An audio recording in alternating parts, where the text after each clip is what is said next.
Salve, salve, santistas depressivos de todo o Brasil, de todo mundo, a Turossula, com a bênção do Papa João Paulo III, estamos nas quartas de final da Sul-Americana 2021, com uma atuação, uma atuação papa do Papa João Paulo, milagrosa. Eu sempre falo aqui, que eu prefiro, o que mais diferencia o João Paulo do John é que o João Paulo é o goleiro milagreiro. Ele é o goleiro que, vai fazer milagre no momento mais crucial dos jogos, mas ninguém imaginava que ia ser tantos milagres hoje, né? Parece que o Vaticano estava em campo hoje, Papa João Paulo operou pelo menos 5, 6 milagres, né? Foi uma atuação, uma das melhores atuações de goleiro do Santos que eu já vi na minha vida, sinceramente na minha vida. Então hoje a bênção desse vídeo é totalmente cedida pelo Papa João Paulo. Então vamos também saudar ele, vamos orar por ele bastante, né? E principalmente pela mãe dele, a mãe do João Paulo. Ele desabafou na entrevista, né? Bastante emocionado quando foi escolhido o homem da partida, que a mãe dele está passando por câncer, está lutando contra essa doença maldita. Então que a mãe dele se recupere muito, que ela seja guerreira assim como é o filho dele, né? Que salvou o time do Santos hoje.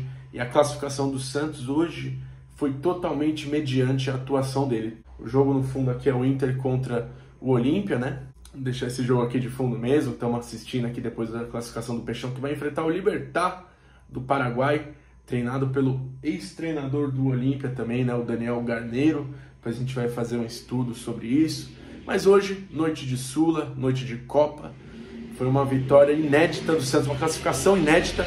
O Santos teve 5 mata-matas na história contra o Independiente, foi eliminado 5 vezes e nesse sexto conseguiu a sua, finalmente, primeira classificação contra o Independiente, em um jogo onde a gente sofreu muito mais do que eu esperava e muito mais do que era necessário, né?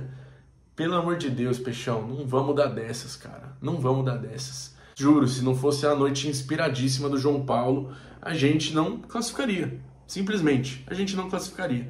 E se não fosse, às vezes, também um pouco da má pontaria dos jogadores do Independiente, né? Em alguns lances, sem tirar os méritos do Papa, que, fez milagre mesmo, né? A história poderia ter sido outra, de um Santos que começou totalmente modificado, né?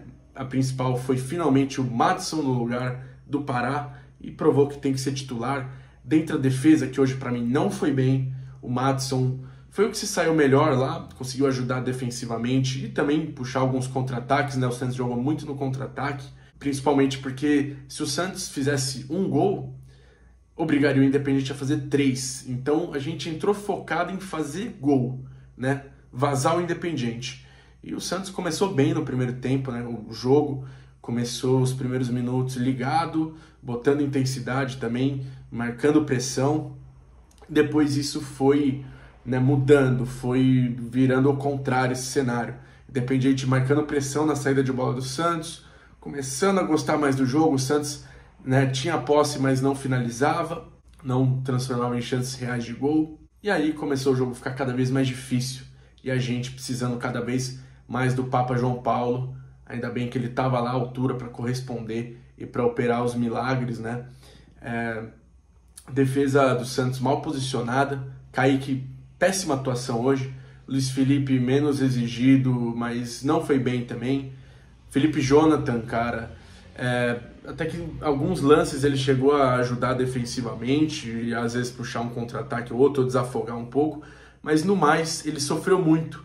Por aquele lado ele tinha que ter a ajuda do Marcos Guilherme, né, do Relâmpago Marquinhos, para ajudar ele a marcar naquele lado esquerdo do campo, onde o Bustos, lateral do Independiente, passeou, Passeou, e muitas das chances do Independiente que obrigaram o Papa a fazer milagres foram oriundas do lado esquerdo, né, da nossa defesa, do lado do Felipe Jonathan.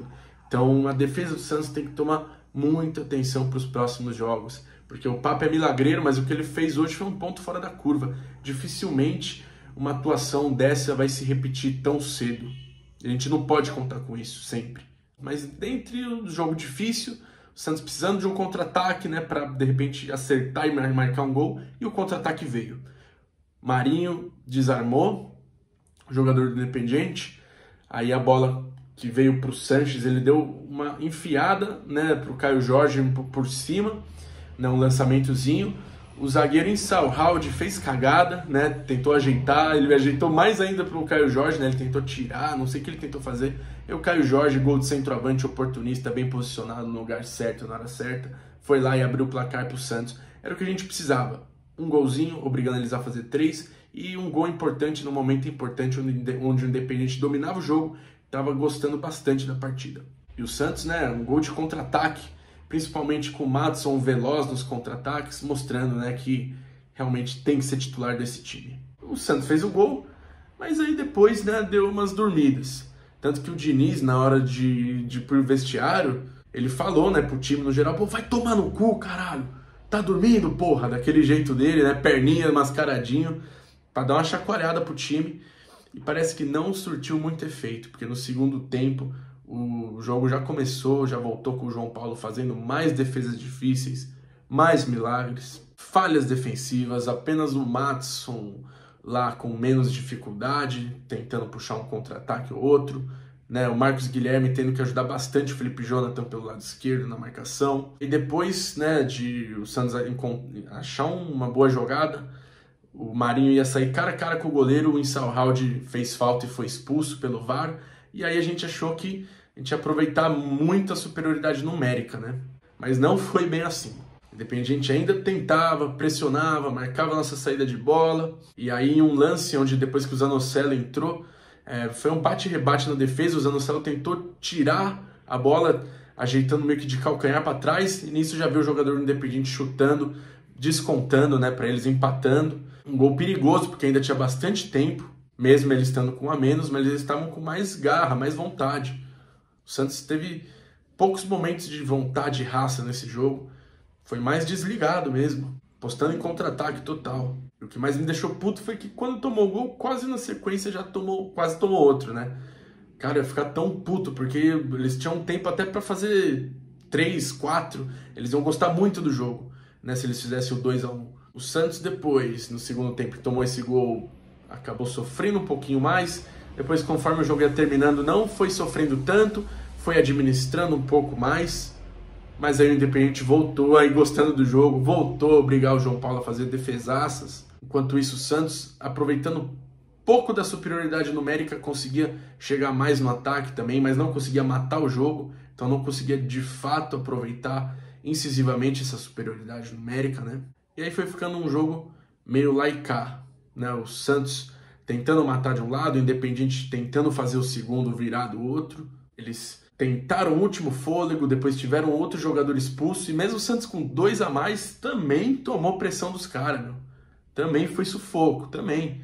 Mesmo com os caras com 2 a menos, João Paulo fazendo milagre, defesaças, né? Os caras totalmente na base da vontade, e o Santos, né, achando que estava bem administrado o jogo, sendo que não estava bem assim, né? Foi totalmente dependente da atuação do João Paulo, que estava numa noite mais do que inspirada e iluminada pelas forças do Vaticano. Bom, fato é que a gente conseguiu ganhar, conseguimos segurar o Independiente, classificação inédita, e eu falo, né, vamos valorizar a Sula. Tem que valorizar a Sula, é um caminho mais fácil para a gente, de repente, chegar numa Libertadores, disputar uma outra competição, Copa Suruga, depois jogar também a Recopa, fora a exposição internacional, dinheiro, premiação, né? Enfim, é um torneio que eu defendo bastante e eu boto muito minhas fichas dessa temporada do Santos na Aturo Sula. E eu quero que vocês também se empolguem com os jogos da Sula, né? Não vamos poupar, deixar de priorizar igual muitos times brasileiros fazem. Vamos valorizar a Sula, por favor. Pelo amor de Deus, é um título que está acessível. A gente eliminou um gigante, o Independiente. A gente vai pegar o Libertad, tem o RB Bragantino na nossa chave também. Dá para chegar. Só também tem que corrigir erros que foram crassos hoje. Achei que depois também Pirani entrou bem. Gostei até da entrada do Pirani. Caio Jorge foi bem também, ajudou, né? O Marinho sofreu bastante falta, mas tentava desafogar uma hora ou outra com o minimício. O Marcos Guilherme ajudou mais na marcação mesmo. Nosso meio de campo não foi tão criativo hoje, mas com o Sanches ajudou na ligação, né? Dos que entraram também não tiveram grandes destaques assim, mas queria saber de vocês, a opinião de vocês, destaques, pontos positivos, negativos, fechou? E vamos valorizar a Sul-Americana mais uma vez. Tamo junto, não esqueça de deixar o like, se inscrever no canal e até o próximo jogo. A Turossula, e quando é no campo Independente, a gente se garante. A gente se garante, time de tapetão.